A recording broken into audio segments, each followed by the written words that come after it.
네, 함께 말씀을 보시겠습니다. 룻기 4장 13절부터 17절 말씀, 저와 여러분 교독으로 읽도록 하겠습니다. 지난주가 아마 우리 청년들 수련회가 이제 각 선교단체에 있었던 것 같습니다. 우리 태완이나 이렇게 갔다 온 것 같은데, 또 계속해서 태완이 마치 지난주 맞죠? 예, 지난주에 또 얼굴 새까맣게 다 하고 왔네 보니까 무주 가가지고 계속해서 우리 청년들 금요교대로 또 이게 나오고 있는데, 여러분 많이 격려해 주시고 청년들 청소년들이 이제 이 기도회가 더 점점 많아질 수 있도록 우리 그렇게 함께 가면 좋겠습니다. 자, 룻기 4장 13절부터 17절, 제가 먼저 13절을 읽도록 하겠습니다. 이에 보아스가 룻을 맞이하여 아내로 삼고 그에게 들어갔더니 여호와께서 그에게 임신하게 하심으로 그가 아들을 낳은지라.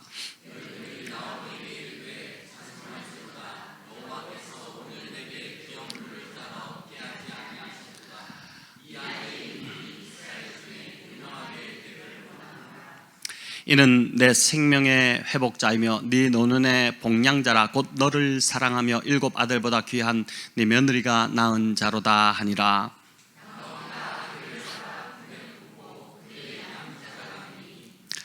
같이 읽겠습니다. 그의 이웃 여인들이 그에게 이름을 지어주되 나오미에게 아들이 태어났다 하여 그의 이름을 오벳이라 하였는데 그는 다윗의 아버지인 이새의 아버지였더라. 아멘. 네, 오늘 이제 마지막 룻기 설교인데 기쁨으로 끝나다, 영어로 말하면은 해피엔딩. 그 제목으로 우리 한번 같이 주어진 본문을 통해 하나님 주시는 우리의 은혜를 붙잡고자 합니다. 오늘 이제 마지막 설교인데, 룻기는 분량으로 볼 때 짧은 4장으로 이루어져 있습니다. 그래서 성경 통독을 할 때 짧아서 아주 반가운 본문이기도 합니다. 하지만 그 안에 담긴 깊이는 성경 66권 중에 어떤 말씀과 견주어도 결코 뒤지지 않습니다. 구약을 가장 잘 드러내는 한 단어를 선택하라면 하나님의 성품인 헤세드라는 단어를 꼽을 수 있습니다. 이 헤세드의 사랑이 그 어떤 성경 말씀보다 더 많이, 더 깊이 흐르고 있는 책이 바로 룻기입니다. 자, 그런데 흥미로운 것은 한 신학자의 조사에 의하면 룻기가 이제 전체 4장이고 그 4장의 절수를 세어보면 총 이게 85절로 이렇게 이루어져 있다고 합니다. 그 85개의 구절 중에 그런데 대화가 무려 45절이나 된다고 합니다. 룻기의 구성은 이제 등장인물들의 대화가 거의 절반을 차지하는 것입니다. 나레이터의 해설이 있지만 이제 거의 절반 이상을 등장인물들이 서로 대화하는 내용으로, 이야기로 이 룻기가 그렇게 구성이 되어 있다는 것이죠. 그런데 놀라운 것은 그 대화의 주제가 무엇인가를 이렇게 들여다보니까 그 대화의 절반 이상이 하나님에 대한 이야기를 나누고 있다는 것입니다. 대화가 45절인데 그 중에 하나님이 들어가 있는 대화가 무려 절반이 넘는다는 것이죠. 룻기에 나오는 이 사람들이 서로 대화를 나누는데 대화의 주제가 거의 하나님에 대한 이야기를 나누고 있다는 것입니다. 이는 룻기의 수준을 아주 잘 보여준다고 할 수 있습니다. 부부가 서로 대화할 때, 또 부모와 자녀가 이제 서로 대화할 때 주로 어떤 대화를 나누시나요? 오늘 또 이제 식사하시고 저녁 드시고 이렇게 오셨을 텐데, 식사하시면서 어떤 대화를 가족끼리 함께 나누셨나요? 주로 돈 이야기 오늘 하다 오지 않았습니까? 아니면 무얼 먹을지, 어디 먹어보니까 어느 집이 맛있더라, 맛집을 이야기한다든지, 또 자녀 성적에 대해서 서로 막 이야기한다든지, 아니면 노후 대책에 대해 또 나누기도 할 것입니다. 저와 아내는 이제 주로 묵상한 말씀을 나누기도 하고, 굉장히 거룩하죠, 그죠? 묵상한 말씀을 나누기도 하고, 또 교회 이야기도 많이 나눕니다. 목사다 보니까 자연스럽게 교회 사역과 성도님들에 대한 이야기가 주된 주제입니다. 그렇다고 무슨 성도님들을 험담한다든지 그런 것이 아니라 어떻게 하면은 이제 성도님들을 잘 좀 세울까 하는 그런 고민들입니다. 생각해 보니까 저희는 이제 정말 성도님들 때문에 많이 웃고 감사하기도 하지만 때로는 이 성도님들 때문에 근심하고 울기도 하고 뭐 그런 것 같습니다. 그래서 그것이 깊은 기도로 때로는 이어지기도 합니다. 어쩔 수 없는 이제 오늘 찬양도 또 주님 다시 오실 때까지 내가 이 길을 가겠다, 이런 비장한 찬양을 우리가 함께 불렀는데, 이제 목사의 길, 사모의 길을 가고 있기 때문에 어쩔 수 없는 그런 삶이라고 생각이 됩니다. 통계를 보아도 부부가 서로 대화하는 시간이 생각보다 많지 않다고 합니다. 그래서 우스갯소리로 경상도 남자, 특별히 경상도 남자, 우리 또 이제 경상도 남자고 사시는 우리 성도님들이 계실 텐데, 경상도 남자가 아내에게 하루에 딱 3마디 한다고 하지 않습니까? 밥 묻나, 아는, 자자, 이렇게 이제 이 3마디 한다고 하는데, 이 부부의 대화라고 할 수 없죠. 홈빌더에서도 제가 말씀드렸지만 가장 잘 사는 부부가 어떤 부부라고 하였습니까? 이제 가장 잘 사는 부부는 수다스러운 부부다, 이제 그런 이야기를 드렸었죠. 그런데 그 수다의 대부분이 뭐 돈 이야기, 자녀 이야기, 또 미래에 대한 걱정과 두려움, 그런 이야기라면은 인생이 참 우울해지지 않겠습니까? 일주일에 적어도 한 번 이상은 가족이 함께 모여 묵상한 말씀을 나누고 또 하루를 보내며 하나님께 또 서로에게 감사한 제목들을 나눈다면 그 삶이 참 만족스럽고 좀 풍성해지지 않겠습니까? 성도들이 서로 만나도 마찬가지입니다. 그 교회의 수준은 성도들의 나눔의 수준을 보면 안다, 이렇게 이야기하기도 하는데, 저희는 그래도 이제 어느 정도 목장 모임이 정착이 되고 있고, 또 양육가정 이런저런 과정들을 통해서 이제 이번 주도 양육가정에 대한 한 2분의 간증을 저희가 또 이제 듣게 될 텐데, 지금 이제 교리의 삶, 묵상의 삶이 이제 수요일날 수료를 했고, 다음 주 이제 기도의 삶이 수료하게 되는데, 이번 주에 주일날 이제 한 2분 간증을 제가 받은 걸 보니까 참 간증을 잘, 내용이 좋더라고요. 이제 그런 이야기들을 좀 우리가 듣게 되는데, 그래서 참 이제 감사하기도 합니다. 이제는 어느 정도 좀 성도들이 모이면 세상 이야기하지 않고 말씀을 나누고 기도를 나누고 또 한 주간 은혜 받았던 그런 이야기들을 이제 기도에 응답받았던 것을 나누는 그런 교회로 가고 있다는 생각이 들어서 참 감사하다는 생각이 듭니다. 루키가 이처럼 사람들이 나누는 대화의 이제 절반이 하나님 이야기인데, 그럼에도 불구하고 이상하게도 루키에는 하나님이 숨겨져 있습니다. 자, 이게 무슨 말인가? 하나님이 숨겨져 있다. 하나님이 직접 그 모습을 드러내시지 않습니다. 루키가 사사시대를 배경으로 한다고 말씀드렸지 않습니까? 근데 같은 사사시대인데 이 사사기를 보면 하나님이 직접 나타나시고 말씀하시고 이런 장면들이 가득합니다. 사사기 2장에는 하나님의 사자가 복임해서 백성들에게 나타나서 직접 막 호통을 치는 그 이야기가 나옵니다. 얼마나 그 호통이 무서웠던지 백성들이 그 호통을 듣고 울었다, 이렇게 표현이 되어 있거든요. 또 사사기 6장에는 기드온이 300명의 용사들을 모집할 때 하나님께서 직접 기드온에게 나타나셔서 어떠한 용사를 어떻게 뽑아야 되는지를 아주 상세하게 직접 말씀하시는 그런 이제 내용이 나옵니다. 물가에서 물을 마실 때 무릎을 꿇고 마시는 자들이 아니라 손에 움켜쥐고 혀를 이제 가지고 핥는 자를 뽑으라, 이렇게 친히 말씀하셨습니다. 또 적진의 진영으로 내려갈 때도 두려워하는 기드온에게 구체적으로 어떻게 해야 할지를 친히 나타나셔서 말씀하시고 용기를 북돋아 주셨습니다. 하나님이 직접 나타나시는 것입니다. 이뿐만 아니죠. 사사기 13장은 삼손의 이야기지 않습니까? 그래서 삼손이 태어날 때도 여호와의 사자가 이제 그 삼손의 어머니에게 나타나서 임신 소식을 직접 알려줍니다. 그리고 그 아이를 어떻게 키워야 될지까지 상세하게 이야기합니다. 직접 나타나서 이야기하는 것입니다. 삼손의 아버지 마노아는 여호와의 사자에게 이제 당신의 이름이 무엇이냐, 이렇게 직접 질문까지 합니다. 그러니까 하나님의 사자와 대화까지 하게 된 것입니다.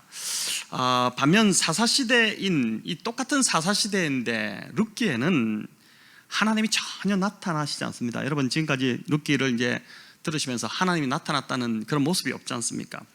어떤 말씀도 하시지 않습니다. 그런데 가만히 보니 사사기보다 이런 룻기가 저와 여러분에게는 좀 더 가깝고 친숙하게 느껴지지 않습니까?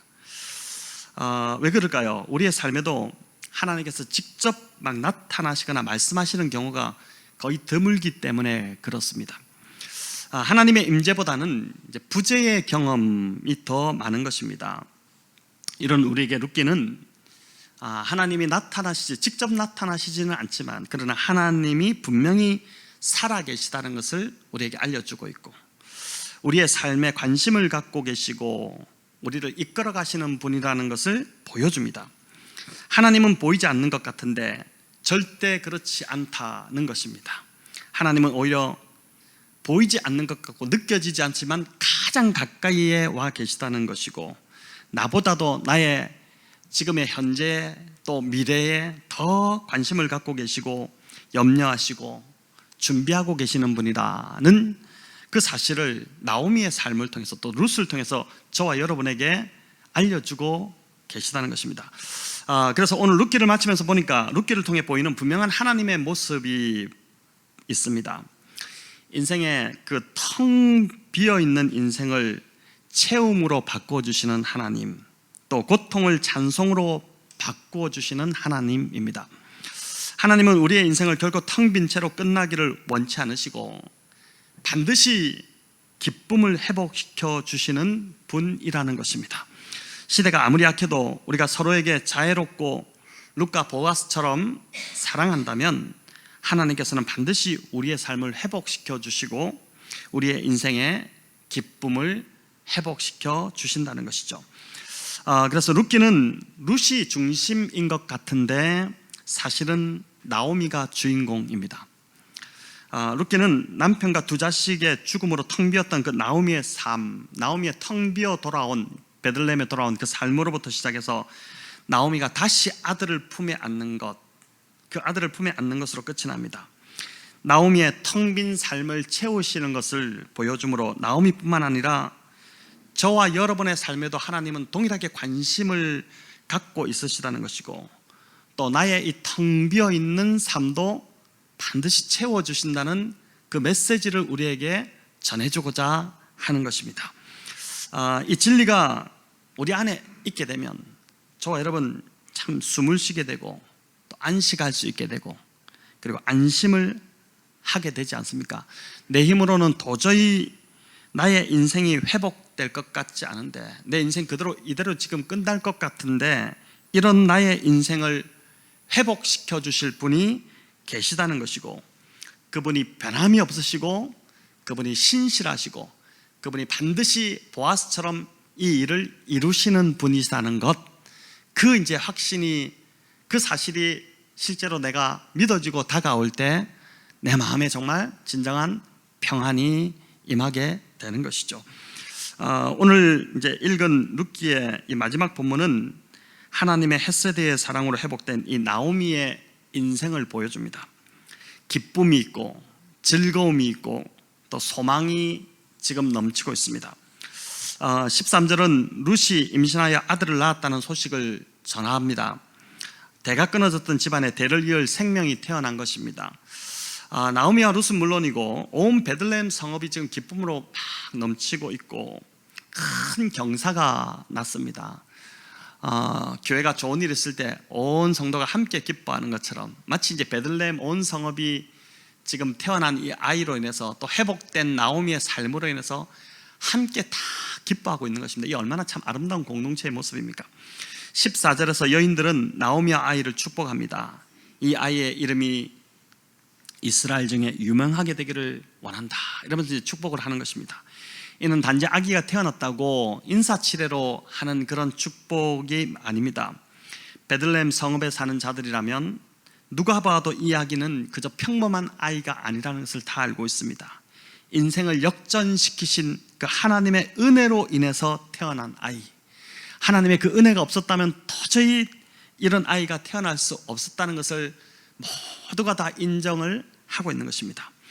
베들레헴으로 돌아올 때만 해도 나오미의 인생은 고통과 상실과 허무와 가난과 헐벗음과 굶주림과 소망 없음 뿐이었습니다. 온갖 좋지 않은 것은 다 갖다 붙여진 인생, 그 인생이 바로 나오미의 인생이었습니다. 그랬던 그녀가 이제 인생이 하나님의 은혜로 완전히 역전이 되어 있는 것입니다. 기쁨이 넘치고 있고 여인들의 환호가 있고 삶의 기대가 있고 미래에 대한 소망, 이런 것으로 지금 막 넘치고 있는 것입니다. 초상집 같았던 나오미의 그 인생이 잔치집으로 완전히 변해 있는 것입니다. 죽음의 그림자가 가득 드리워져 있었는데 그 그림자가 다 거쳐지고 지금 이제 생명의 힘이, 활력이 막 넘쳐나고 있는 것이죠. 여러분, 노년의 삶이 이렇게 축복받기가 쉽지 않습니다. 노년에 망해가던 삶이 갑자기 이렇게 막 변해가지고 정말 이게 잘 나가는 인생 또는 기쁨의 인생으로 이렇게 바뀌기가 결코 쉽지 않지 않습니까? 오늘날 우리 삶을 보더라도 나이가 들면 어떻게 됩니까? 퇴직을 하게 되고, 그래서 경제적인 부분도 수입이 당연히 줄지 않습니까? 그냥 직장 다닐 때 받던 그 수입보다 훨씬 적게 되고, 연금을 받아도 뭐 그보다 훨씬 덜 받게 되니까 이전만큼 여유가 있지 않습니다. 자녀들도 출가해서 하나둘씩 다 떠나가기 시작하니까 이제 부부만 남게 되고, 어떤 경우는 부부가 아니라 혼자 남게 되고, 그래서 웃을 일보다는 근심과 걱정이 점점 더 많아집니다. 무엇보다 나이 들므로 인한 그 우울감이 점점 커지기 시작하고, 몸도 하나 둘씩 이제 고장이 나기 시작하면서 거동이 불편해지고, 그러면서 이제 마음이 더 위축되죠. 이러다가 내가 그냥 또 요양병원에 들어앉는 건 아닌가, 이런 참 우울한 마음이 찾아오기도 합니다. 또 이전에는 사람들로부터 막 주목도 받고 모임을 주도하기도 했는데, 이제는 젊은 사람들이 잘 끼워주지 않는 것 같아서 괜스레 섭섭한 마음이 더 많아지기도 합니다. 그래서 나의 삶은 이대로 점점 더 꺼져갈 것 같은 생각이 문득 나이 들어가면서 우리 안에서 들게 되는 것입니다. 인생이 뭐 다 그런 거지 별게 있나 하고 이렇게 체념할 수도 있습니다. 그런데 그렇게 받아들이려고 하니까 마음이 용납이 안 되고 마음이 힘들어지는 것이죠. 우리 모두는 나오미처럼 우리의 노년도 이렇게, 이 나오미를 보니까 참 복되다, 이 노년이 어떻게 이렇게 복될 수 있을까, 나도 이렇게 좀 내 인생도 이렇게 되면 좋겠다, 이런 소망이 다 있습니다.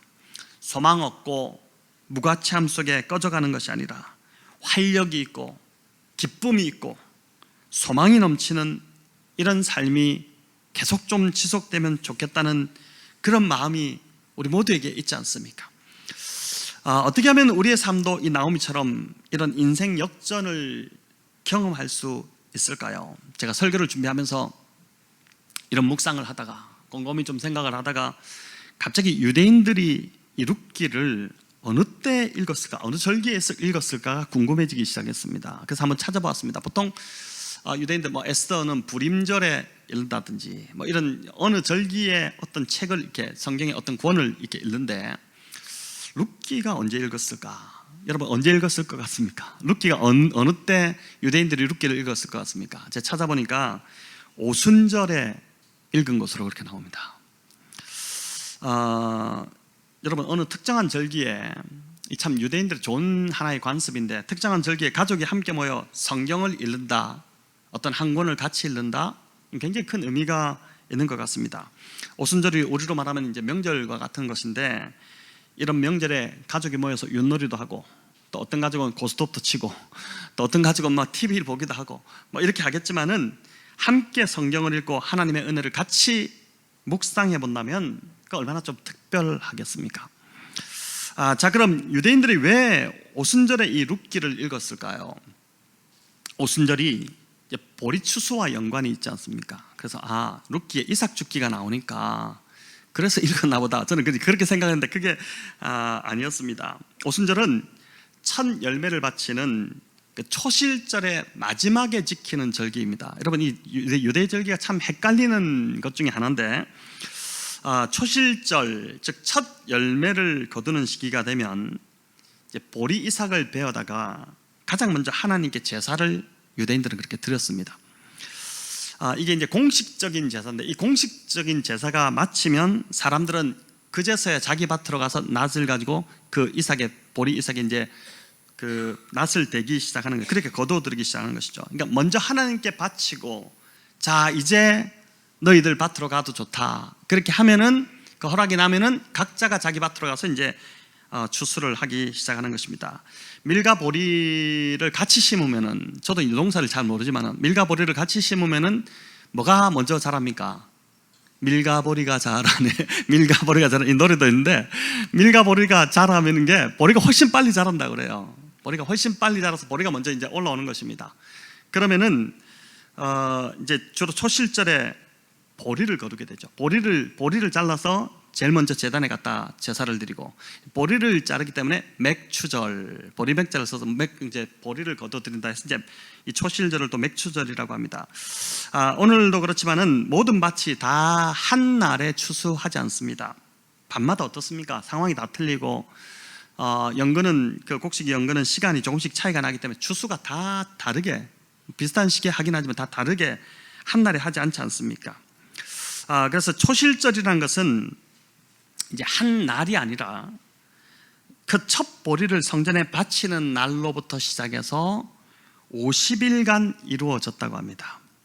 그러니까 아마 그럴 것 같아요. 이스라엘이 이제 북과 남으로 길게 이루어진 나라다 보니까 북쪽에서 추수하는 것과 남쪽에 추수하는 것이 아마 또 차이가 나지 않겠나 싶어요. 그러다 보니까 이제 다 추수가 마치는 게 한 50일 정도 걸리는, 온 나라가 다 추수가 마치는 게 한 50일 정도 걸리는, 그 50일이 끝나는 초실절에 50일간 계속되었다는데, 그래서 이제 50일간 계속되었다 해서 77절, 7 곱하기 7, 일주일이 7번씩이나 50일간 되었다 해서 77절이라고 하고, 초실절, 맥추절, 이제 77절이라고, 이 77절이 끝나는 날이 바로 오순절이었습니다. 우리는 보통 이제 77절이나 오순절을 같은 걸로 알고 있는데, 그게 아니라 그 초실절의 끝에 마지막 다 끝났을 때, 모든 추수가 끝났을 때가 바로 오순절로 이제 지킨 것입니다. 그 오순절에 룻기를 가족이 모여서 함께, 공동체가 모여서 룻기를 읽었다는 것이죠. 자, 어떤 의미일까요? 제가 가만히 좀 묵상해보니까, 이게 이제 보니까 많은 자료들을 좀 찾아봤는데, 또 이리저리 알아보기도 하고 물어보기도 하고 했는데, 여기에 대한 유대인들도 뭔가 딱히 어떤 해석이 없더라고요, 보니까. 근데 이제 그래서 제가 저의 묵상으로 그냥 해석을 해보니까, 처음 씨앗을 밭에 뿌릴 때만 해도 어떻습니까? 그냥 밭이 텅 비어 있는 휑한 상태. 저희 빼고 여기가 처음에 도시가 개발될 때 휑한 상태, 먼지가 나리고, 제가 집에서 이 교회 이 건물로 오는데 매 먼지 바람 맞으면서 왔다 갔다 했는데, 그런 휑한 상태에 있었는데, 마치 나오미가 처음 베들레헴에 왔을 때의 상태와 비슷하다는 것이죠. 하지만 하나님의 그 헤세드 사랑으로 인해서 하나님께서 하늘로부터 비도 내려주시고, 또 곡식이 엉글 수 있도록 정말 강렬한 햇빛도 이렇게 주시고, 무엇보다 농부가 사랑의 마음으로 가라지도 뽑아주고 막 이렇게 하면서 밭을 잘 가꾸므로 텅 비었던 밭이 아주 풍성한 수확의 그 결실을 맺게 되니까, 이 계절에, 이 절기에 룻기가 딱 제격이었다는 것입니다. 룻기를 읽으면서 텅 빈 밭에 풍성한 소출을 주신 하나님, 나오미의 텅 빈 삶을 가득 채워주신 하나님, 그 하나님을 묵상하며 하나님께 감사를 드리라는 의미로 이제 룻기를 읽었다고 볼 수 있습니다. 여러분, 우리 인생도 마찬가지라 생각합니다. 노년이 될수록 경제적인 부분 줄어드는 것 당연합니다. 현실입니다. 또 건강도 점점 나빠지는 것, 그것도 현실입니다. 하지만 하나님의 은혜가 내 안에 더 차고 넘친다면, 그 정말 삶의 기쁨과 소망은 여전히 꺼지지 않을 수 있다는 것을 우리에게 보여주는 것입니다. 인생의 겉으로 보이는 밭이 아니라 내면의 밭이 또 하나 있는데, 그 영적인 밭이 있는데, 그 밭은 우리가 하나님과 동행하는 이상 우리의 나이가 들고 우리의 환경이 바뀌고 우리의 수입이 줄어들고 그런 것과 관계없이 그 우리 내면에 있는 그 밭은 계속해서 풍성할 수 있다는 것, 계속해서 하나님이 우리를 채워줄 수 있다는 것, 그걸 보여주는 게 바로 룻기라는 생각을 하게 되었습니다. 삶의 질이나 수준이 나아지는 것으로 인한 기쁨, 여러분 이런 거는 비교할 수 없는 하나님이 주시는 생명력과 기쁨과 소망이 있다는 것입니다. 주 예수님과 동행할 때 오는 샘솟는 기쁨과 감사가 있다는 것입니다. 여러분 이걸 맛보는 자들이 그리스도인들이지 않습니까? 이걸 붙들고 이걸 추구해야 우리의 노년에도 변함없이 하나님이 주시는 기쁨이, 그 은혜가 우리 안에 머물 수 있다는 것을 루키가 오늘 우리에게 알려주고 있는 것입니다. 여러분 룻의 이름의 뜻이 무엇인지 아십니까? 룻의 이름의 뜻은 새로워지다 이런 뜻도 있지만은 본 의미는 뭐냐면은 동반자라는 뜻입니다. 참 좋은 이름이죠. 룻, 동반자.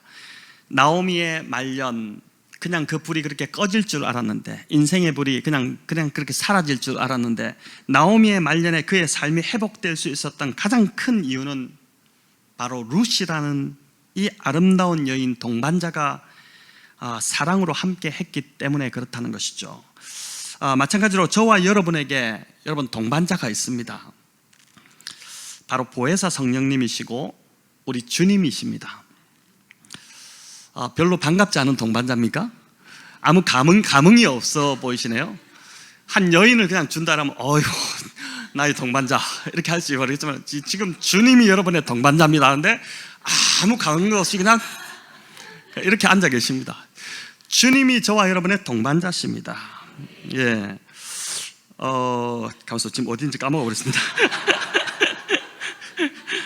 예, 근데 그 예수님이 뭐라고 말씀하셨습니까? 세상 끝날까지 내가 너와 함께 하겠다 약속하셨거든요.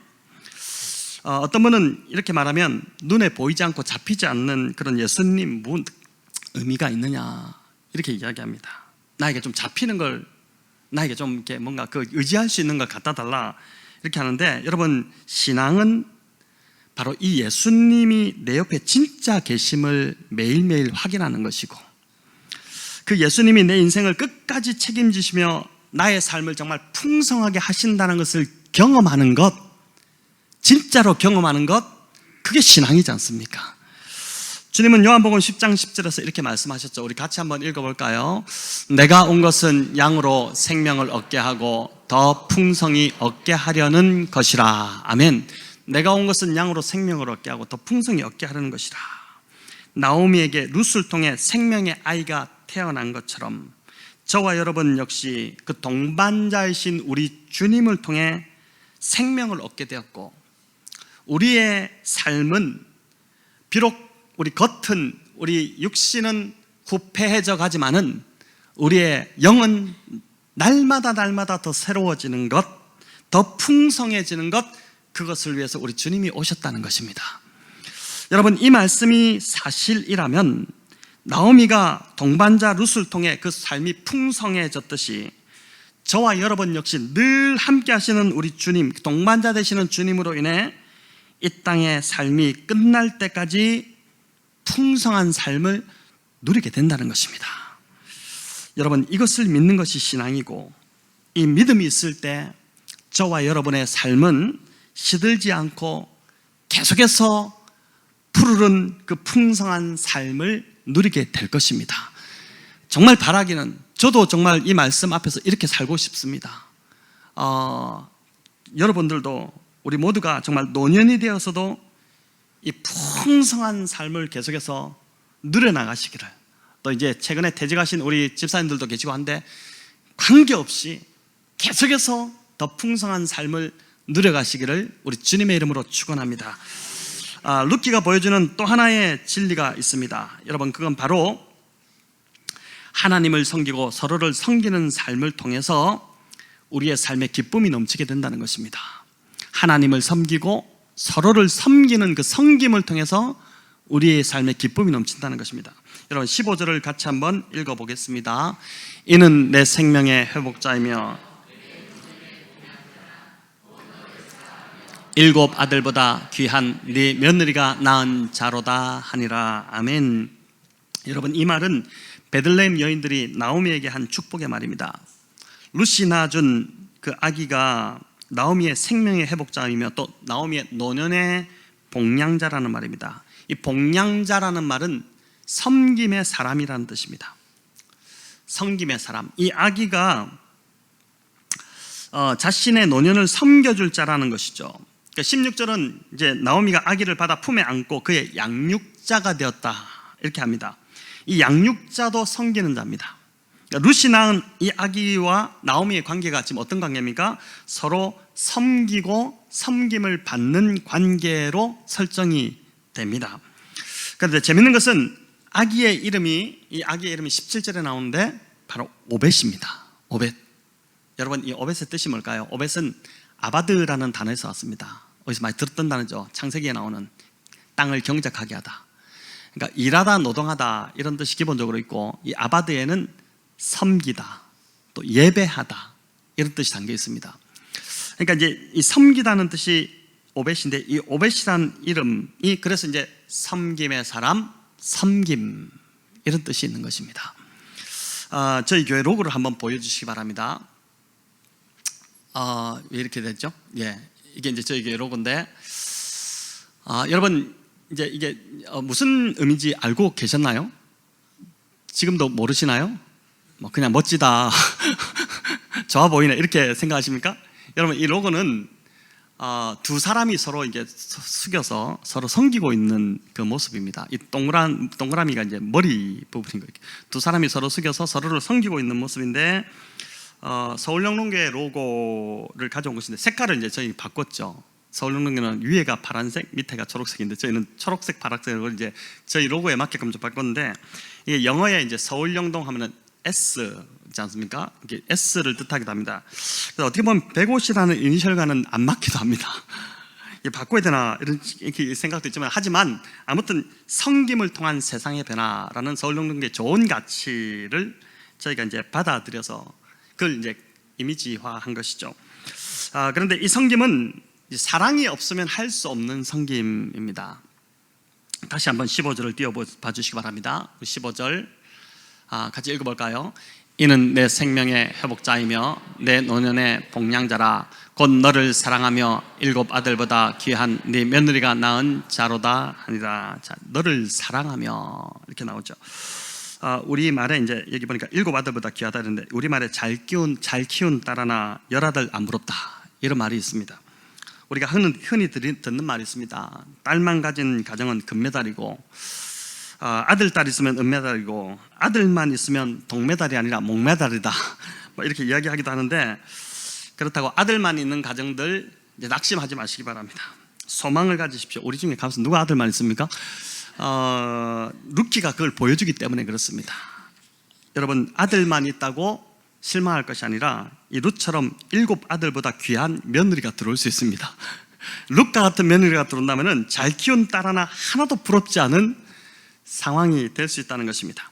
15절에 보여주듯이 며느리 이 룻이 시어머니를 사랑한다 이렇게 하죠. 이제 룻기를 살펴봤지만 지극한 사랑입니다. 지극한 사랑. 그래서 룻기의 이 섬김은 의무나 억지로 하는 섬김이 아니라 계산하지 않는, 말 그대로 헤세드, 의무를 넘어서는 헤세드의 사랑이 깔려있는 섬김인 것이죠.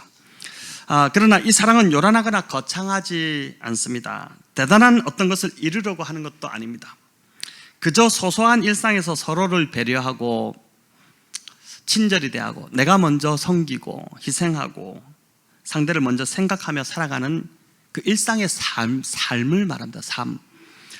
반면 동시대의 이야기인 사사기에는 얼마나 걸출한 영웅들의 이야기가 많이 나온지 모릅니다. 위대한 승리의 이야기, 대단한 업적을 이룬 일들, 무슨 사사 삼손, 사사 기드온, 대단한 사람들이지 않습니까? 심지어 나라를 구한 이야기들까지 있습니다. 하지만 그런 위대한 이야기들이 사사시대의 짙은 어둠을 걷어내지 못했다는 것입니다. 여러분, 이걸 좀 주목할 필요가 있습니다.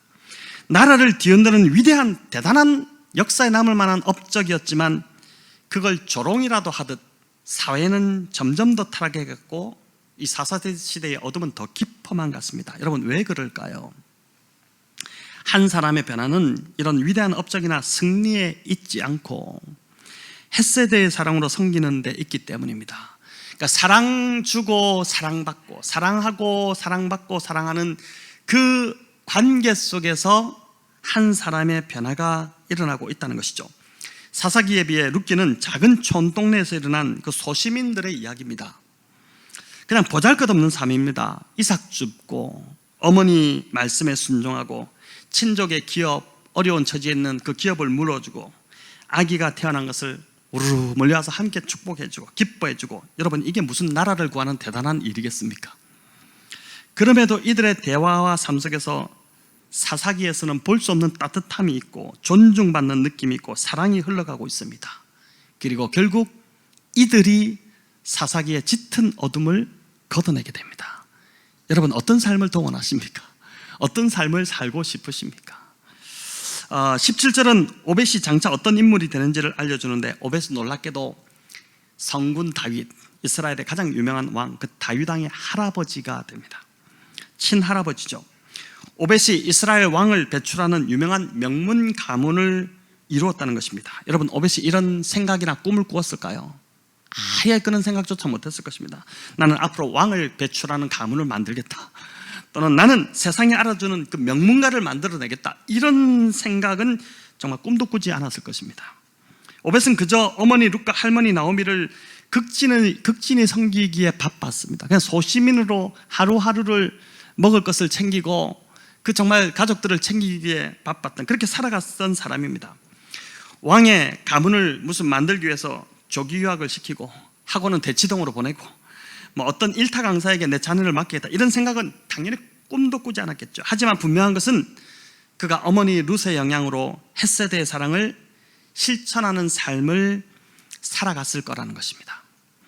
또 그 이름에 걸맞게 할머니 나오미를 잘 섬기고 또 주변 사람들을 정말 잘 섬기는 그런 삶을 살았을 거라고 보는 것입니다.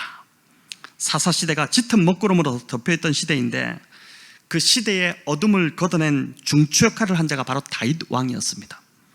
어두웠던 사사시대를 끝내고 빛나는 왕정시대를 열었던 인물이 바로 다윗입니다.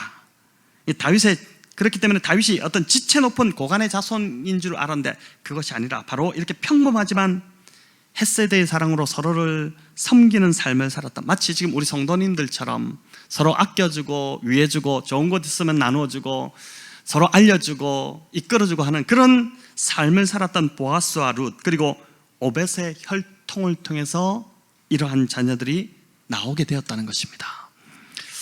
룻과 보아스가 그랬던 것처럼 저와 여러분 역시 비록 가진 것 많지 않고 또 탁월하지도 않고 능력도 부족하고 우리 그냥 다 평범합니다. 지극히 평범합니다. 평범에서도 좀 못 미치기도 합니다.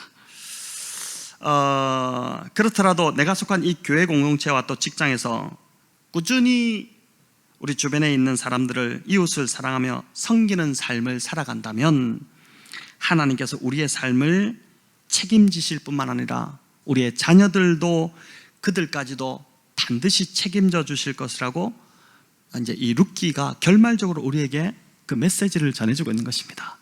저는 그래서 우리가 이제 금요일 날마다 금요 찬양팀이 먼저 와가지고 기도하거든요. 근데 기도할 때 어떻게 기도하냐면은 마지막에 늘 하는 기도가 자녀들을 위한 기도를 합니다.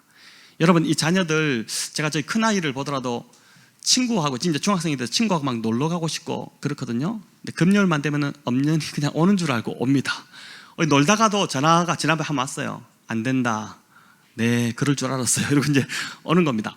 와서 이제 아이들하고 하는데 그 아이들이 이렇게 금요일마다 와서 밑에서 또 기도회도 하고 그리고 자기들끼리 놀고 위에서 부모들이 기도하고 이런 또 아이들을 위해서 기도하고 이런 우리가 사랑을 주고 사랑을 받고 하는 이런 상황이지 않습니까? 여러분, 그래서 제가 정말 확신하기는 이 금요기도에 나오는 우리 자녀들, 우리 하나님께서 반드시 책임져 주시고 가장 좋은 것으로 이들을 인도하실 것이라고 확신합니다.